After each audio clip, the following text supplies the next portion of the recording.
Hello everyone and welcome back to another mini blog. এই ব্লগটা শুরু করছি একদম সকাল সকাল থেকে। এখানে আমি স্নান করে নিয়েছি, দিয়ে রেডি হচ্ছিলাম মন্দিরে যাওয়ার জন্য।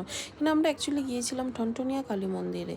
রেডি হয়ে বেরিয়ে পড়েছি। দেখো আমাদের ক্যাবটাও অ্যাকচুয়ালি এখানে দাঁড়িয়ে আছে, আর সবাই বলতে গেলে আমার জন্য ওয়েটই করছিল, বিকজ আমারই পৌঁছাতে লেট হয়েছে। ক্যাবে বসে পড়েছি, আর আমার ছেলে ওর বাবার সাথে সামনে বসেছে। দিয়ে আমরা এখন যাচ্ছি মন্দিরের উদ্দেশ্যে। তো বাইরে দেখো কতটা রোদ, আর আমি তেমনটা মেকআপ করিনি, বলতে গেলে কিছু মেকআপই করিনি, জাস্ট রেডি হয়েছিলাম।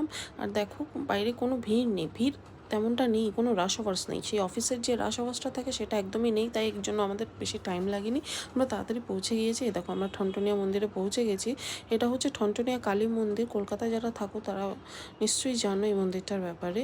তো আমরা এখানে পৌঁছে গিয়ে এখানে যে ফুলমালার দোকানগুলো থাকে সেখান থেকে ফুলমালা কিনে ফুল সাজিয়ে নিয়েছিলাম ভেতরে মন্দিরে পুজো দিতে যাওয়ার জন্য। তো ফুলমালা নিয়ে আমরা ভেতরে ঢুকে গেছি। তো দেখো এখানে ভিড়টাও তেমন ছিল না। নর্মালি আমরা তো প্রতি বছরই এখানে আসি, নর্মালি যে ভিড়টা থাকে না সেই ভিড়টা এখানে ছিল না।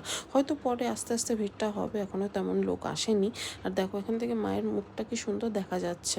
এখানে দুদিক থেকেই পুজো দেওয়া যায়, দুদিকেই লাইন হয়, এই দিক দিয়েও যাওয়া যায়, ওদিক দিয়েও লাইন হয়, ওদিক দিয়েও যাওয়া যায়। তো ভালো করে আমরা পুজো দিয়ে নিয়েছিলাম, কোনো অসুবিধা হয়নি পুজো দিতে। প্রতি বছরই আমরা এই মন্দিরে গিয়ে থাকি। গেল বছরও গিয়েছিলাম, কিন্তু গেল বছর আমাদের একটু লেট হয়ে গেছিলো বলে আমরা বাইরে থেকে পুজোটা দিতে হয়েছিল, আমরা ভেতরে ঢুকতে পারিনি। এবার আমরা ভেতর থেকে ভালো মতন করে পুজোটা দিতে পেরেছি, কোনো অসুবিধা হয়নি। আর পুজো দেওয়া আমরা হয়ে গেছে, এবার আমরা বেরিয়ে পড়েছি। এবার ওদিকে যাচ্ছিলাম আমরা একটু খাওয়া দাওয়া খাবো বলে। তো সামনেই দেখলাম একটা পুজোর প্যান্ডেল আছে, কালী পুজো হচ্ছিলো সামনেই রাস্তায়। তো ওটার ভেতরে একটু ঢুকে পড়েছিলাম, জাস্ট দেখলাম পুজোটা কেমন হয়েছে। ভালোই সাজিয়েছিল প্যান্ডেলটা। ওখান থেকে এবার আমরা চলে গিয়েছিলাম পেট পুজো করতে।